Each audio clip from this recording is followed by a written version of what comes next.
नमस्कार दोस्तों। कैसे हैं आप लोग। उम्मीद करते हैं अच्छे होंगे और आपकी तैयारी अच्छी चल रही होगी। तो जैसा कि आप लोग जानते हैं कि इलाहाबाद यूनिवर्सिटी में एमए एमएससी अगर आप करेंगे तो उसमें जनरल पेपर का पेपर होता है और जनरल पेपर में हिंदी आती है। तो हिंदी का ये वर्डमाला चैप्टर है जो उसमें पूछा जाता है, हमेशा पूछा जाता है वर्डमाला से क्वेश्चन। तो वर्डमाला को आज अच्छे से देखेंगे, फिर इस पे प्रैक्टिस एक क्लास लेकर आएंगे जिसमें क्वेश्चन बताएंगे आपको। उम्मीद करिए इससे बाहर आपका कहीं नहीं जाना है। तो वर्डमाला को स्टार्ट करते हैं हम। तो वर्डमाला को एकदम बेसिक से स्टार्ट करेंगे। तो वर्डमाला में जानते हैं आप क ख ग घ तो पढ़े ही होंगे। तो वर्डमाला में 52 वर्ड होते हैं। टोटल कितने होते हैं? 52 वर्ड होते हैं। तो स्वर व्यंजन होते हैं इसमें। स्वर की संख्या 11 होती है, यहाँ पे दिया हुआ है। स्वर की संख्या कितनी होती हैं? 11 होती हैं। कौन कौन से? आ ई उ ऊ री ए औ औ ओ होता है। ये हमारे स्वर हो गए। और यहाँ पे कुल मूल व्यंजन है। तो आपसे क्वेश्चन पूछ सकता है कुल वर्डों की संख्या कितनी होती है, तो 52 बताएंगे।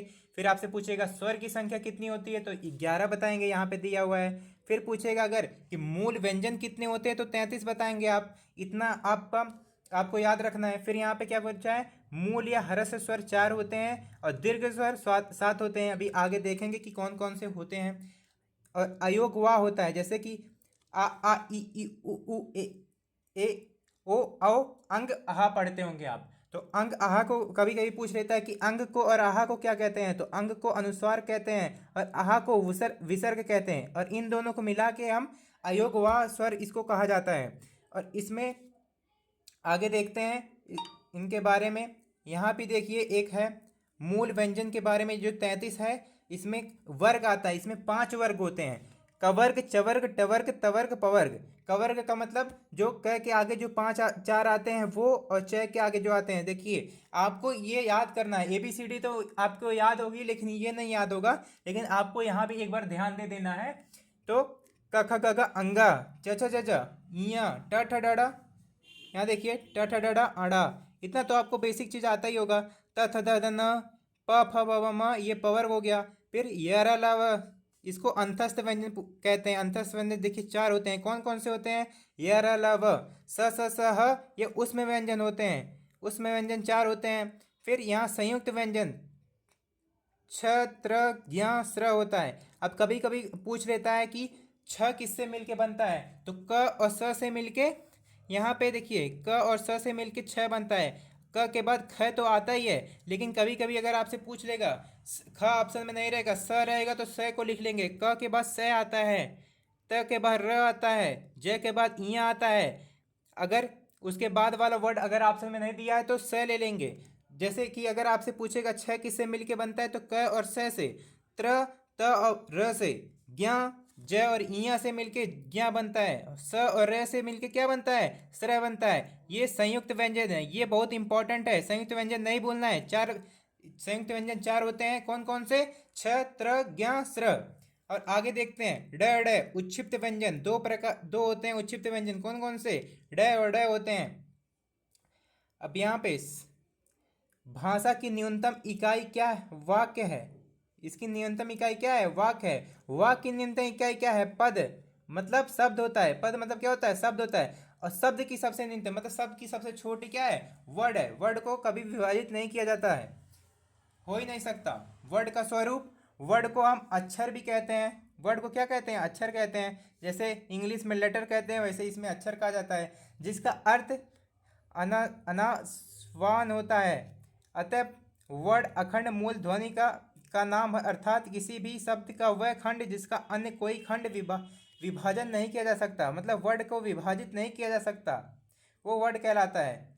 संक्षेप में वर्ड छोटी छोटी ध्वनि है जो कान का विषय है, जिनके टुकड़े नहीं किए जा सकते। बताया ना आपको कि वर्ड के टुकड़े नहीं किए जा सकते। जैसे आ ई व च क इत्यादि।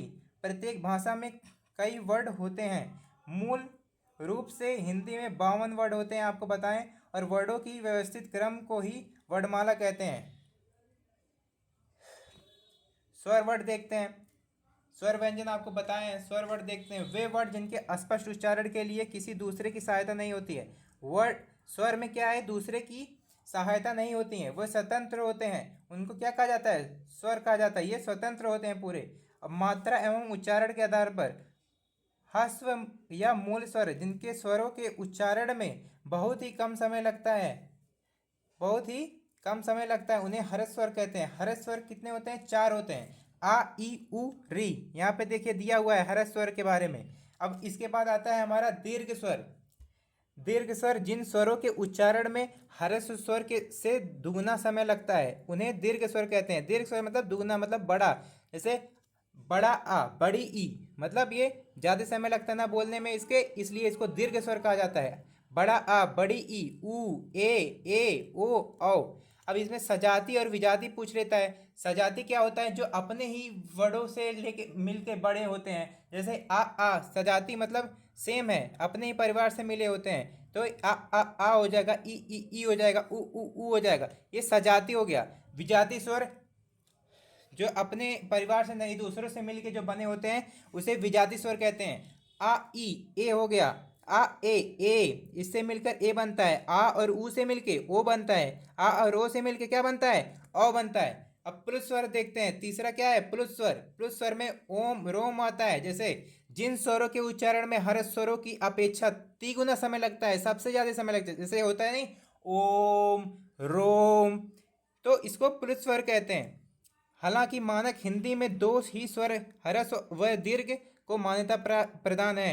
हरस और दीर्घ को मान्यता प्रदान है, लेकिन यहाँ पे प्लुत स्वर भी बताया गया है इसमें। फिर देखते हैं जीभ की ऊंचाई मुंह के खुलने के आधार पर। ठीक है, अब जीभ की ऊंचाई, जीभ के खुलने और मुंह के खुलने के आधार पर यहाँ पे बताया गया है। विवृत पूछ लेता है कि विवृत स्वर कौन सा है, तो विवृत में केवल एक ही स्वर है। आपको बताएं टोटल 11 स्वर होते हैं, लेकिन इनमें विवृत, अर्धवृत और संवृत, अर्ध संवृत के में बांटा गया है। तो विवृत आ, अर्धविवृत ए औ आ, ए औ आ हो जाएगा, और संवृत में ई उ बड़ा ऊ हो जाएगा। अर्ध संवृत में ए और ओ हो जाएगा। जीभ के उपस्थिति ऊपर उठे हुए भाग के आधार पर अग्रस्वर क्या होता है, आपसे पूछ लेगा कि अग्रस्वर क्या होता है, पश्च स्वर क्या होता है। तो यहाँ पे दिया हुआ है कि ई ए, मतलब देखिए इसमें एक ट्रिक है कि ये आगे की तरफ झुके हुए स्वर हैं। ई ए एक जैसे हैं, झुके हुए हैं आगे की तरफ, तो अग्रस्वर हो गया। अब केंद्र स्वर में केवल आ आएगा, तो 11 स्वर टोटल होते हैं। ये दोनों आप याद कर लिए, तो जो पीछे का जो बचा हुआ, जो 5 जो पीछे का बचा है वो पश्च स्वर हो गया। अब चौथा क्या देखते हैं, ओठ की स्थिति के आधार पर अवृत्रमुखी या अवर्तमुखी, ये 4-5 होते हैं। आ ई ए, वर्तुल या वृत्तमुखी स्वर। अगर आपसे पूछा है वृत्तमुखी स्वर के बारे में पूछता है तो उ ओ औ।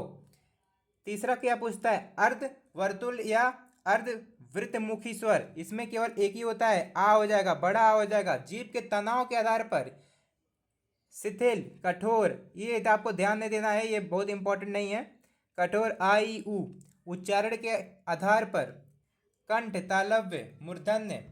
तो ये देखिए कंठ स्वर हो गए, जो कंठ से बोले जाते हैं, जो ताल से आपके जी ताल से, जो ताल से मिलकर बना है उसे ई कहते हैं। जैसे ई जब बोलेंगे तो तालु आपका सटेगा तो ई हो जाएगा। मूर्धन्य, री, ओष्ठ, ऊ देखिए ओट का आप प्रयोग करके बना रहे हैं, बिना ओट को ऐसे ऊ करके ऊ नहीं बोल पाएंगे, तो यहाँ पे ओट का प्रयोग हो रहा है, तो ऊ।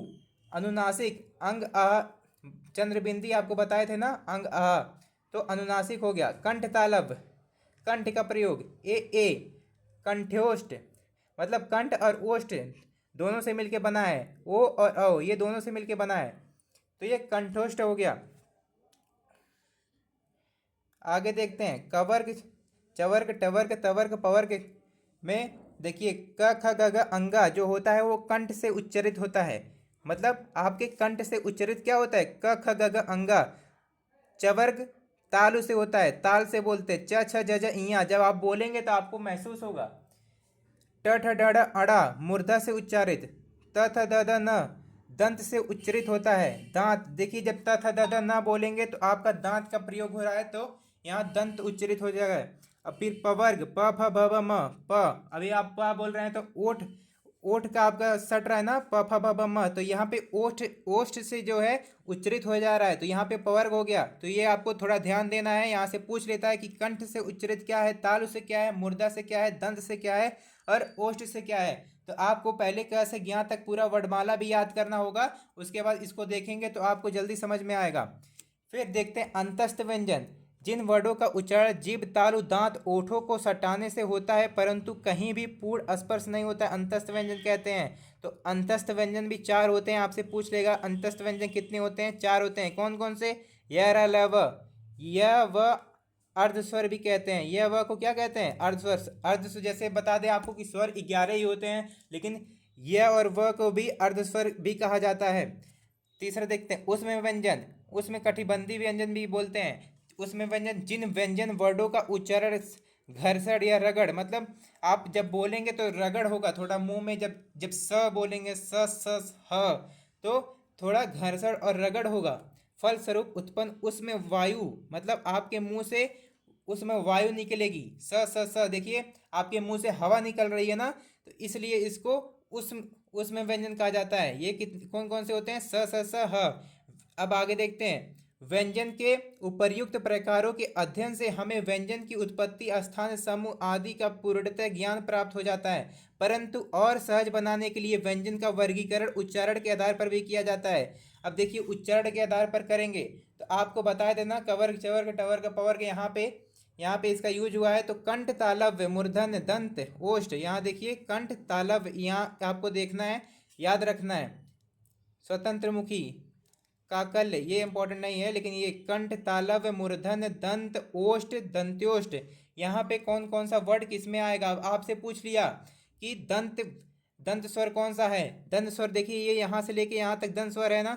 अभी आपसे पूछ लिया त, थ, द, न, और एक ऑप्शन दे दिया ड, तो पूछेगा कि कौन सा इसमें दंत व्यंजन नहीं है।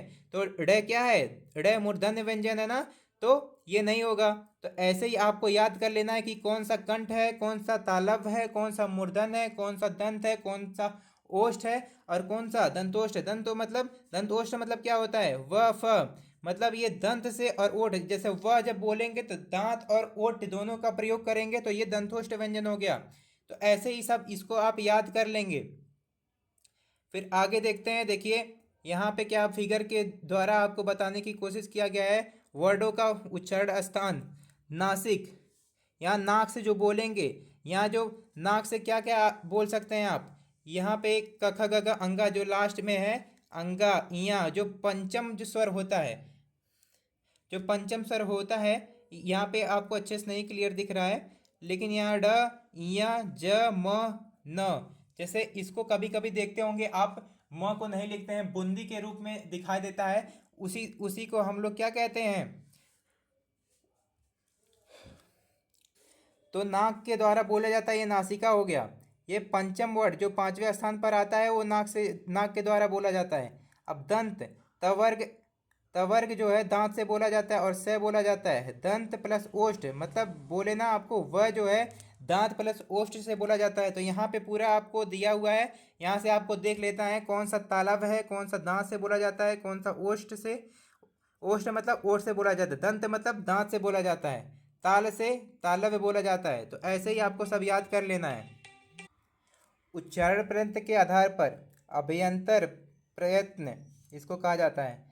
स्पर्श, स्पर्श संघर्षी। स्पर्श कौन कौन सा होता है, क ख ग घ, ट ड ढ त, त ध ध फ फ ब भ, ये क्या हो गया, ये स्पर्श हो गया। स्पर्श संघर्षी कौन सा होता है, च छ ज इया। इसमें ऐसे पूछ लेता है आपसे कि उसमें संघर्षी क्या है, तो जो हवा से मुंह से हवा निकलता है बोलते समय, क्या स ह, तो ये उसमें संघर्षी हो गया। पार्श्विक, ल को पार्श्विक कहते हैं, ये बहुत इंपॉर्टेंट है, ये आपको ध्यान देना है। पार्श्विक, लुंठित को र कहते हैं। लुंठित में बहुत बच्चे कंफ्यूज हो जाते हैं, लुंठित में ल लगा देते हैं, लेकिन ल नहीं, आपको ध्यान देना है, लुंठित में र वर्ड आता, र आता है, र। उच्छित व्यंजन दो होते हैं, ड ड। उच्छित ड अर्धस्वर, ये व, अर्धस्वर को क्या कहते हैं, ये व। जैसे कि स्वर आपको हम बताए ना कि 11 होते हैं, लेकिन ये व को भी अर्धस्वर के अंदर रखा जाता है। अनुनासिक जो पांचवा होता है, ड़, इया, ड़, न, म, ये सब अनुनासिक क्यों कहा जाता है, क्योंकि इन लोगों के जगह जो है जब आधा म लिखना रहता है वहाँ पे हम बूंदी भी लिख देते हैं तभी काम चल जाता है, इसीलिए इनको अनुनासिक कहते हैं। ये सब नाक के द्वारा निकलता है। अब इसके आगे उच्चारण प्रश्न देखते हैं के आधार पर घोष और सघोष होता है।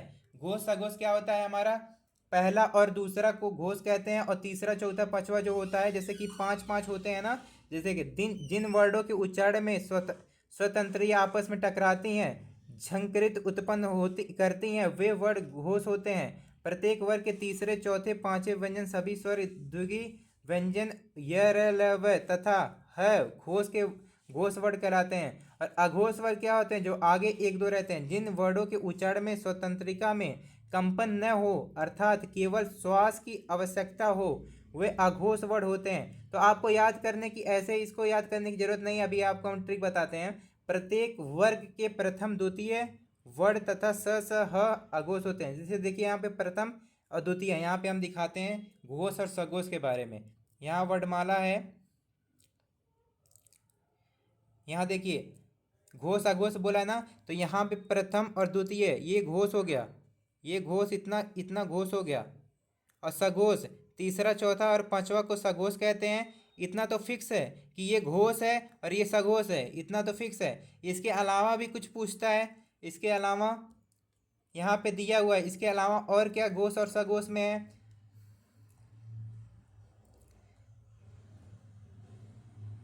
यहाँ देखिए इसके अलावा घोष और सघोष में क्या है, यहाँ पे देखिए यर अलावा और है किसमें, सघोष में यर अलावा और है। और तीसरा चौथा पांचवा वर्ड होता है किसमें, सघोष में। और अघोष क्या होता है, देखिए सघोष को घोष भी कहते हैं, सघोष को क्या कहते हैं, घोष कहते हैं। और अघोष अघोष आ मतलब आगे वाला, तो प्रथम द्वितीय वर्ड स स स ह स होता है अघोष। और इसमें क्या, स्वतंत्रिका में कंपन न अर्थात केवल श्वास की आवश्यकता से होती है। और प्राणता के आधार पर देखिए अल्प प्राण और महाप्राण दो प्रकार के प्राणता होते हैं। जिन वर्णों के उच्चारण में कम वायु की आवश्यकता पड़ती है तथा हकार ध्वनि सुनाई नहीं पड़ती, उन्हें अल्प प्राण कहते हैं। प्रत्येक वर्ग प्रथम द्वितीय पंचम मतलब पहला तीसरा और पांचवा, जैसे ही बताएं आपको ना, अघोष में क्या लेते हैं, एक मिनट, तो जैसे कि आपको बताया ना, अघोष में पहला और दूसरा वर्ड होता है। और सघोष में क्या हो जाता है, तीसरा चौथा और पांचवा होता है। अल्प प्राण जानते हैं ना, अल्प मतलब अल्प, थोड़ा थोड़ा एक एक गैप करके, तो पहला और तीसरा और पांचवा जो वर्ड होता है वो अल्प प्राण हो जाता है। इसी में एक महाप्राण आता है, अभी आपको आगे दिखाते हैं महाप्राण। महाप्राण में कौन सा होता है, जो इसमें बच जाता है, पांच होते हैं, तो एक तीन पांच इसमें आ गया, अल्पप्राण में आ गया। तो महाप्राण में क्या बचा, दूसरा और चौथा वर्ड जो होगा वो महाप्राण के अंदर आएगा। यहाँ आपको दिखाएं महाप्राण, जिन वर्डों के उच्चारण में अधिक वायु की आवश्यकता पड़ती है तथा हकार की ध्वनि सुनाई पड़ती है, उसमें नहीं सुनाई पड़ती थी, इसमें सुनाई पड़ती है, उन्हें महाप्राण कहते हैं। प्रत्येक वर्ग के द्वितीय और चतुर्थ, हम बताए ना दूसरा और चौथा वर्ड, द्वितीय एवं चतुर्थ वर्ड उसमें व्यंजन तथा ड भी आते हैं, इसमें उसमें व्यंजन आते हैं। उसमें व्यंजन कौन से होते हैं, स ह ये होते हैं तथा ड होते हैं, इसको महाप्राण कहा जाता है। महाप्राण कुल कितने होते हैं, 15 होते हैं। अब अनुस्वार एवं अनुनासिक, सामान्यतः हम कई बार अनुस्वार और अनुनासिक मतलब चंद्रबिंदी, ये बुंदी होता है, ये चंद्रबिंदी अनुनासिक को कहते हैं, लेखन शैली में एक जैसा लिख देते हैं, जो कि व्याकरण या उच्चारण की दृष्टि से उचित नहीं है। हालांकि अनुनासिक और अनुस्वार की ध्वनि कुछ हद तक समान होती है, आप लोग को पता भी होगा कुछ हद तक समान होती है, लेकिन गलत हो जाता है। परंतु इनकी ध्वनि वास्तविकता में एक दूसरे से अलग होती है, क्योंकि हम लोग सही से उच्चारण नहीं कर पाते हैं। इसलिए अनुस्वार और अनुनासिक का प्रयोग लेखन शैली में अत्यधिक सावधानी से करना अनिवार्य है। जैसे कि हम जानते हैं कि अनुनासिक के उच्चारण में मुंह से अधिक, नाक से बहुत कम सांस निकलती है, जैसे चांद, चांदनी, चिड़िया, गांव, आंसू आदि। ये क्या है, सांस से बहुत कम आवाजें निकलती हैं। तो वही अनुनासिक के विपरीत अनुस्वार में कम तथा नाक से अधिक होती है, यहाँ से नाक से अधिक सांस निकलती है। जैसे क्या होता है, शंख, देखिए नाक से ज्यादा आवाजें निकल रही ना, शंख, मंद, छंद, नाक देखिए, नाक का प्रयोग हो रहा है पूरा, नाक दबा के छंद नहीं बोल पाएंगे। पंच, अंग आदि। अनुनासिक स्वर की विशेषता है कि इसमें चंद्र बिंदु, चंद्र बिंदु मतलब चांद के ऊपर बिंदी बनाया जाता है, चंद्र बिंदु लगता है। वहीं अनुस्वार जो कि एक व्यंजन ध्वनि है, वर्ड मतलब केवल बिंदी लगा जाता है, लगाकर यह अपनी विशेषता को प्रकट करता है। हिंदी के तद्भव रूपों में अनुनासिक का प्रयोग चंद्र बिंदु लगाकर होता है, पर तत्सम शब्दों में अनुस्वार लगता है। उदाहरण क्या है? दांत से दांत, अंत से दांत, ये क्या है? ये दोनों का उदाहरण हो गया। तो ये हमारा पूरा चैप्टर कंप्लीट हो गया, लेकिन इसमें बहुत ही बच्चे को कंफ्यूजन रहता है, कई सारे बुक में अलग अलग दिया रहता है, इसमें क्वेश्चन बहुत ज़्यादा पूछ लेता है। कंफ्यूजन आपका दूर करते हैं कि सघोष अघोष कितने होते हैं। अगर आपसे पूछ लेगा कि सघोष, या देखिए ये अघोष हो गया, तो इसमें बहुत कंफ्यूजन रहता है बच्चों को कि अघोष सघोष अल्पप्राण महाप्राण, कभी कभी क्वेश्चन में पूछ लेता है कि टोटल कितने होते हैं। तो आपको तो हम अलग अलग बता दिए, लेकिन टोटल भी आप लोग याद कर लीजिए, तो आपको सब पेपर में जोड़ना नहीं पड़ेगा। तो जैसे कि अघोष को हम बताए थे ना कि पहला और दूसरा वर्ड होता है, तो कुल मिला के अघोष कितने होते हैं? अघोष कुल मिला के 13 होते हैं, 13 वर्ड होते हैं अघोष। और वहीं आपसे सघोष पूछ लेगा तो सघोष कुल 31 वर्ड होते हैं। जैसे कि सघोष में आपको बताए थे तीसरा चौथा और पांचवा वर्ड जो होता है वो सघोष होता है। अल्पप्राण में पहला तीसरा और पांचवा होता है, लेकिन अगर कुल मिला के पूछेगा तो ये 30 वर्ड होते हैं। अब महाप्राण कुल 14 होते हैं, महाप्राण दूसरा और चौथा लिया जाता है ना, तो लेकिन कुल मिला के ये 14 वर्ड होते हैं। तो ये बहुत ही इंपॉर्टेंट हो गया। ठीक है दोस्तों, तो ऐसे ही आपकी क्लासेस से मिलती रहेंगी, और कल इस पर हम प्रैक्टिस लेकर आएंगे। इसका प्रैक्टिस आप कर लेंगे, उम्मीद कीजिए इससे इससे बाहर कहीं नहीं आएगा। आपको भरोसा रखना है, क्योंकि आपका हम पूरा एनालिसिस करके बढ़ा रहे हैं आपके MA MSc में जो भी जनरल पेपर में आता है। तो ऐसे ही हमारे साथ जुड़े रहिए और हर चैप्टर को अच्छे से समझिए। अपने दोस्तों को शेयर करिए, लाइक करिए, कमेंट करिए। उम्मीद करते हैं आप समझ पा रहे होंगे, अपने दोस्तों को शेयर कर रहे होंगे। ठीक है दोस्तों, जय हिंद।